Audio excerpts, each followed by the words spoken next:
E hoje no programa a gente vai conversar um pouco mais sobre os atentados que estão rolando no mundo e a marcha em Brasília. E hoje aqui é o Antônio representando Outras Palavras. Tudo bem, Antônio? Como é que tá? Você tá bem? É um prazer estar aqui com vocês. Também o Takahashi, que já estava aqui na semana passada. Tudo bem? Prazer estar aqui com vocês. E hoje representando a presença o Paulo. Oi, olá a todos e a todos os colegas. Então vamos lá. Primeiro insert, que a nossa produção preparou.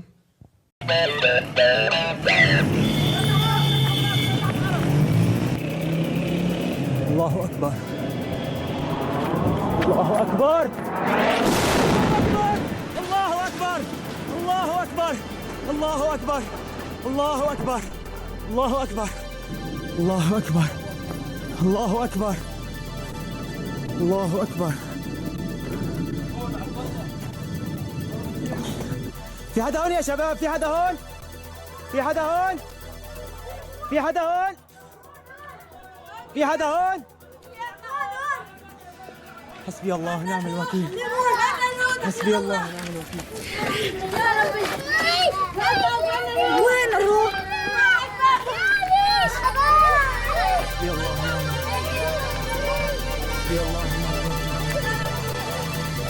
الوكيل. حسبي الله ونعم الوكيل. حسبي الله ونعم الوكيل.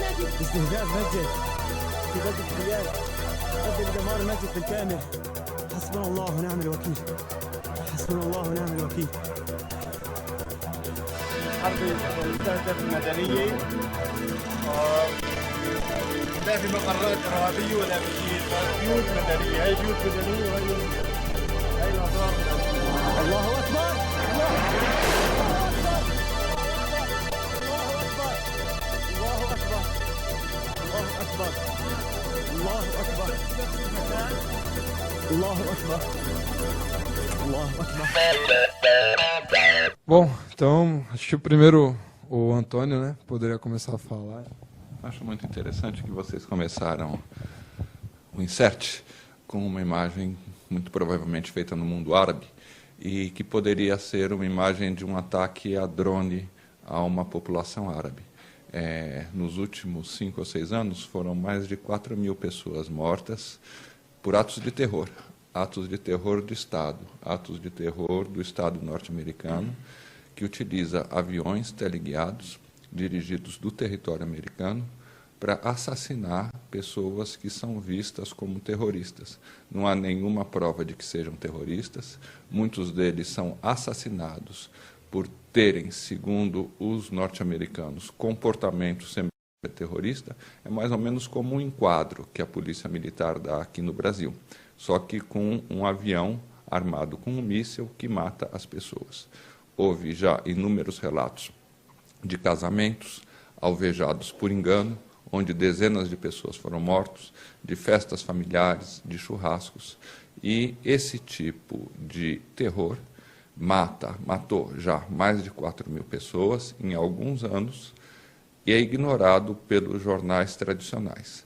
Então, nós lamentamos muito profundamente os atentados de Paris, mas é preciso enxergar que esse tipo de ação, que mata vidas que são tão importantes quanto as dos franceses que morreram no Bataclan, desencadeia entre o mundo árabe, talvez por isso vocês tenham falado em vingança, em violência, desencadeia uma situação de desespero e uma situação que leva algumas pessoas a partirem para atos como pegar uma metralhadora e sair atirando em pessoas ocidentais ou atar bombas no seu corpo e se explodir, matando outras pessoas. Então, no momento em que a gente está discutindo o terror em Paris, que é extremamente condenável, é preciso também lembrar que o terror de Estado e o terror dos Estados Unidos é tão condenável quanto. Não só pelo fato de Paris, né, pela influência cultural que tem, enfim, por muitas pessoas que conhecem, né, que a gente conhece, que mora lá, ou que, enfim, o tempo inteiro está na mídia, etc., né, mas também outras pessoas que não aparecem na mídia, mas que são inocentes, civis, né, que estão sendo assassinados em série pelas bombas, pelos drones, né, ou pelos atentados suicidas. Então, nessa questão dos atentados, que é um novo tipo de conflito que a gente está presenciando, né? Que não é tão novo assim, estados que combatem ele, tem ele como inimigo comum. E assim também eu vejo um outro problema é quando a imprensa, né, mostra, que a gente estava conversando antes, quando a imprensa mostra e parece que todo muçulmano, que todo Islã é um terrorista em potencial. Então, isso é uma outra coisa. Acho que esse programa também de hoje é para a gente poder desmistificar isso. Não que todo muçulmano... Imagina, tem 1 bilhão de muçulmanos, acho que vocês têm até números mais exatos que o meu. Mas imagina, se todo muçulmano fosse um homem-bomba, a Terra estaria perdida, por exemplo, né? Então, desmistificar, falar que é um grupo, como surgiu esse grupo também, né? Seria uma outra coisa para a gente discutir aqui também, que os Estados Unidos falam guerra contra o terror, mas os Estados Unidos, em algum momento, também financiou esse terrorismo, né? O Osama Bin Laden foi parceiro dos Estados Unidos aí na década de 70, 80, contra a Rússia, e agora, num outro momento, virou grande inimigo, né? Então, você pode falar mais um pouquinho. O próprio ISIS, há diversas análises que mostram que... Publicamos essa semana, no Outras Palavras, que diante da derrota dos Estados Unidos no Iraque, Dick Cheney, então vice-presidente do Bush, afirmou claramente que seria do interesse norte-americano estimular, para tumultuar a região, o surgimento de uma milícia sunita. O Iraque já estava com um governo xiita. O Noam Chomsky disse que a guerra do Iraque é o pior crime do século XXI. E as outras invasões norte-americanas também. Havia uma situação de governos relativamente estáveis, não eram governos democráticos, mas também não é democrática a Arábia Saudita, também não é democrática a Turquia. E os Estados Unidos destruíram os governos e não colocaram. Eu acho que a gente, em função disso, né, eu acho que tem duas coisas, né? Uma que o Regis apontou agora há pouco, né, na própria França, onde tem os atentados que são mais comentados, não tem como a gente escapar disso, né? A gente tem o quê? 5 milhões de muçulmanos, 6 milhões de muçulmanos, né? E estamos falando de um grupo, o quê? De 30 pessoas, que talvez, porque ainda não se tem informação, talvez tenha participado dos ataques, né? Então, assim, não dá para estereotipar, né? Não dá para buscar um inimigo, né, como uma etnia, não dá para buscar um inimigo numa religião, né? Isso não tem sentido, não tem, né? Conhece pessoas, né, da mesma religião, que são pessoas violentas, até no dia a dia, né, e de outras religiões que são pessoas tolerantes, né? Então, acho que é interessante fazer essa reflexão, porque também parte do dia a dia de qualquer um. Todo mundo conhece gente que veio, tem origem do Oriente Médio, tem origem francesa, é católico, é cristão e é capaz de fazer grandes atrocidades no dia a dia. Há 2 ou 3 anos, um cristão fundamentalista saiu com uma metralhadora numa ilha onde jovens socialistas estavam reunidos. Na França, vamos falar só desse caso, os dois são reféns, né? São reféns da mesma lógica. Qual é a lógica?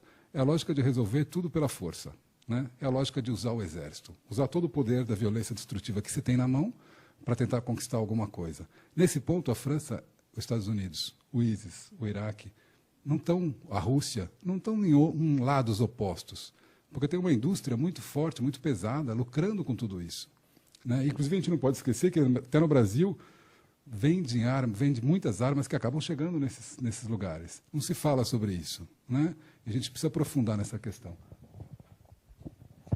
Só sobre essa questão também de que todo muçulmano é um terrorista, né, esse estereótipo que é vendido pela mídia ocidental, vale lembrar que acho que o principal esforço para combater o ISIS, é um esforço militar, mas é o principal esforço para combater o ISIS e a Al-Qaeda na região do Iraque, da Síria e Líbia, partiu de uma aliança entre Irã, Iraque, Síria e Rússia, que é o Centro de Combate ao Terrorismo com sede em Bagdá, e Hezbollah também, que é a resistência islâmica libanesa.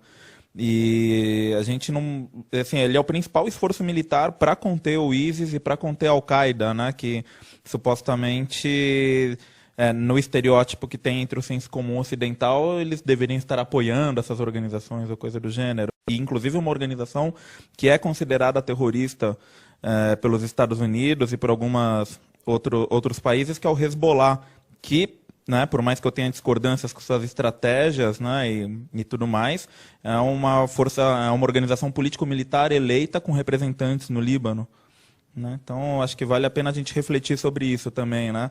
Quem que é o terrorista, quem que apoia o terrorismo nessa história toda? Bom, e eu gostaria só de encerrar esse assunto, assim, acho que antes da gente ser muçulmano, ser cristão, ser evangélico, ser qualquer coisa, nós somos seres humanos, né? Então, acho que isso deveria ser a principal discussão, que igual a gente viu aqui no vídeo, crianças saindo do bombardeio, isso é uma coisa que entristece muitas pessoas e não deveria ser assim, né? Então, mas aí a gente ainda pode discutir mais esse assunto nos próximos programas. Aí a gente vai para o nosso segundo tema, que é a marcha em Brasília, né? Das mulheres negras, que foi interrompida pelos militantes pró-ditadura. A principal luta é contra a violência, é contra o preconceito, é as mulheres negras se empoderando. Eu acho engraçado essa questão, né? As pessoas falam que nós que somos racistas, nós é que sofremos, né, que somos preconceituosos com nós mesmos. Mas eu acho assim, que as pessoas abram os olhos, o racismo está aí. E antigamente o racismo era velado, né? A gente falava racismo velado, hoje não está tão velado assim. Antes as pessoas tinham vergonha de ser racistas, hoje não, né? Defende a intervenção militar. Novamente soltando bombas aqui.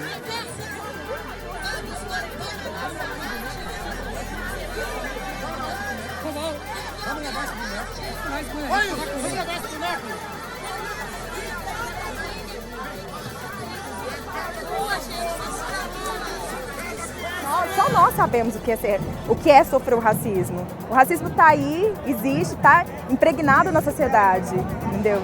E as pessoas, a gente está aqui para combater isso.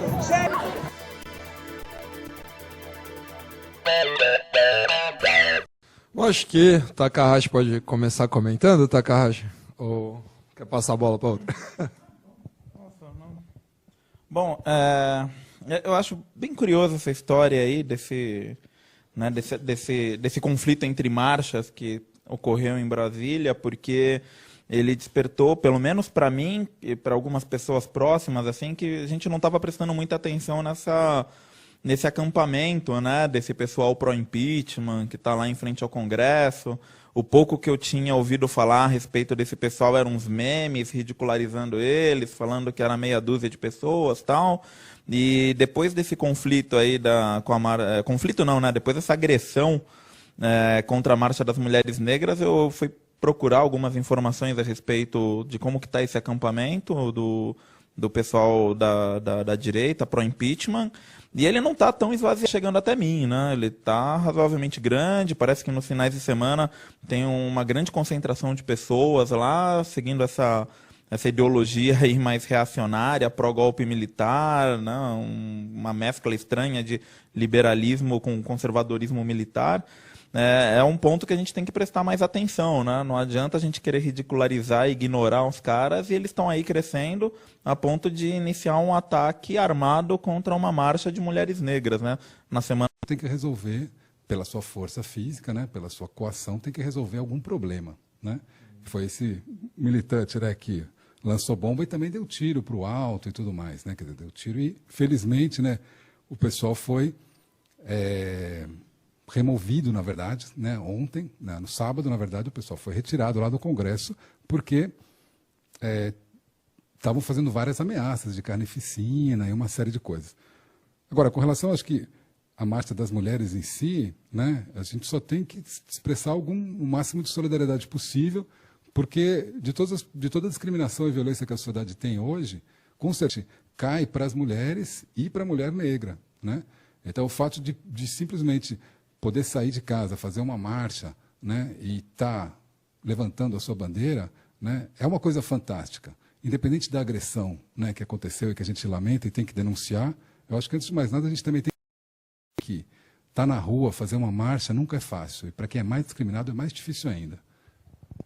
Eu queria chamar a atenção para um outro aspecto, que nós estamos aqui no Brasil, numa certa encruzilhada.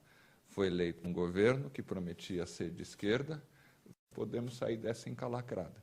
Então, eu fico imaginando assim, como a marcha é um acontecimento, é uma efeméride, né? Acontece todos os anos. Eu estava em Brasília participando de um seminário, tinha certamente dezenas de milhares de pessoas. Mas é interessante porque isso deveria, além da comemoração, eu acho que o esforço político da gente que quer sair dessa encalacrada seria pensar como fazer com que essas dezenas de milhares de pessoas comecem a enxergar, por exemplo, no ajuste fiscal do governo, um ataque às mulheres negras. Contra os imigrantes, é contra os indígenas, é contra várias etnias que estão vindo para cá. E até esse puxa o ponto para o assunto do que a gente comentou no início, dos muçulmanos também, que agora podem começar a sofrer mais preconceito. Então é interessante a gente dar valor, sim, à mulher negra, como você falou, que está saindo da rua, que está lutando pelo direito dela. Como o Antônio falou também, a questão das ocupações dá uma pontinha de esperança, né, para a gente que já milita há bastante tempo assim, a acreditar que vai mudar, que pode mudar, que vai mudar. Né?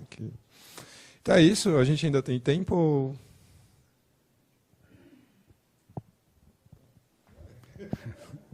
Bom, tá legal. Eu só queria aproveitar, né, quer dizer, seguindo um pouco do raciocínio que a gente teve na primeira parte do programa, né, para quem chegou agora e tal, que a gente estava falando dos ataques terroristas e agora estamos falando dos ataques que a Marcha das Mulheres Negras teve.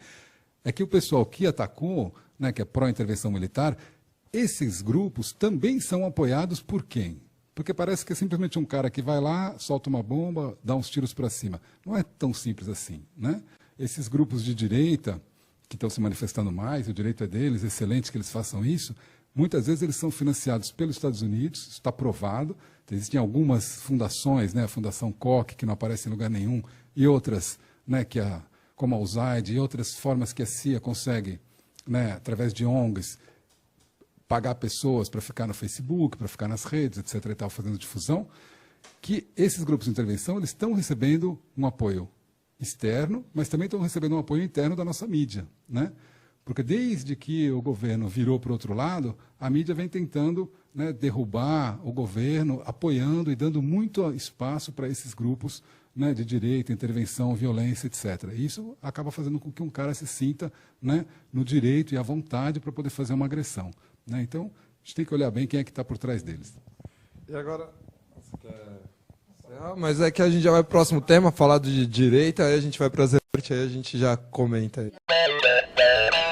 Na primeira coletiva de imprensa após vencer as eleições, o novo presidente da Argentina, Maurício Macri, prometeu mudanças profundas na terceira maior economia da América Latina. Macri pediu unidade à população após uma vitória estreita que pode representar divisões no país.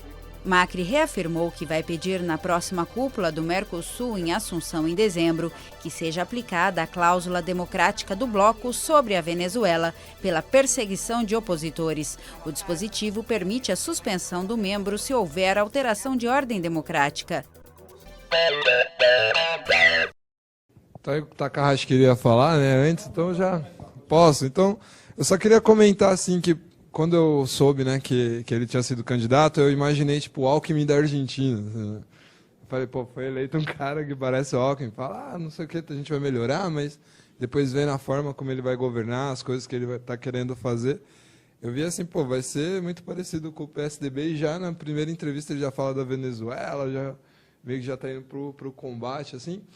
E, por outro lado, eu também vejo um ponto interessante, que todos falavam que a Kirchner controlava os meios de comunicação, que era para se manter no poder, que era para ficar no poder. E não, foi eleito um cara de direita, centro-direita, né? Eles colocam. Então, eu vejo que ela não controlava os meios de comunicação, e isso, para mim, abre espaço para a gente começar a lutar pela lei de imprensa aqui no Brasil, essas coisas, vamos lá, né? Então... Não, só rapidinho, a gente publicamos agora há pouco, né, um editorial sobre essa eleição, né, lá no site da Presença, e apesar da lei de meios, né, o poder, né, do Clarim, que é o grande grupo de mídia lá, e de outros grupos, ainda é muito forte, as pessoas assistem, estão acostumadas a assistir, né, muito manipulada pela imprensa. É uma série de fatos que está se somando, né? A derrota do melhor candidato na Argentina, a vitória do pior, desgaste profundo do governo aqui da Dilma, um risco de que setores conservadores também avancem na eleição agora da Venezuela, e mesmo em países onde há uma estabilidade maior e há conquistas populares maiores, tipo a Bolívia ou o Equador, uma parte dos movimentos sociais tem sido muito crítico a alguns planos dos governos. Então, alguns analistas têm falado que há um impasse nessa onda de governos progressistas que, desde a eleição de Chávez, lá em 1998, foi conquistando terreno e fazendo mudanças importantes, mudanças sociais, mudanças geopolíticas. A América Latina não é mais o quintal dos Estados Unidos, né? Agora, há esse impasse. E um outro texto que a gente estava publicando, que acho que é um debate a ser feito, dizia o seguinte: muito provavelmente não é um impasse de longa duração. Esses governos todos também têm muitos limites. Talvez seja o mais limitado. Essa derrota na Argentina, aqui a do Brasil. Essa é a pergunta que eu acho que é interessante a gente debater. Principalmente a opção no modelo de desenvolvimento, né? De continuar no modelo de desenvolvimento agroextrativista, né? Com um pouco mais de distribuição dos recursos do agroextrativismo, mas não mudando essa matriz produtiva, né? Continua sendo agroextrativismo para exportação, né? Todas aquelas mazelas que o Eduardo Galeano denunciava no seu livro Veias Abertas da América Latina. E essa mudança, vamos dizer assim, de polo dinâmico dos setores progressistas, de um vetor estatal para um vetor mais de mobilização social, eu acho que ela é positiva no sentido de ser essa autocrítica na prática, né? Tipo, os setores mais estatais da esquerda e populares não conseguiram realizar autocrítica, suas contradições abriram espaço para a direita, então cabe a essa esquerda, setores progressistas de rua, né, avançar mais.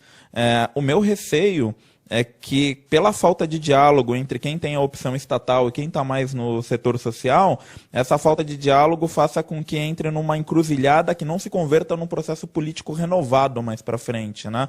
Porque, por mais que a mobilização de rua seja importante, o poder popular, a auto-organização dos movimentos, eu, particularmente, acho que sem um projeto político de retomada do Estado, muito dificilmente vai se conseguir avançar, né, para solucionar essas contradições.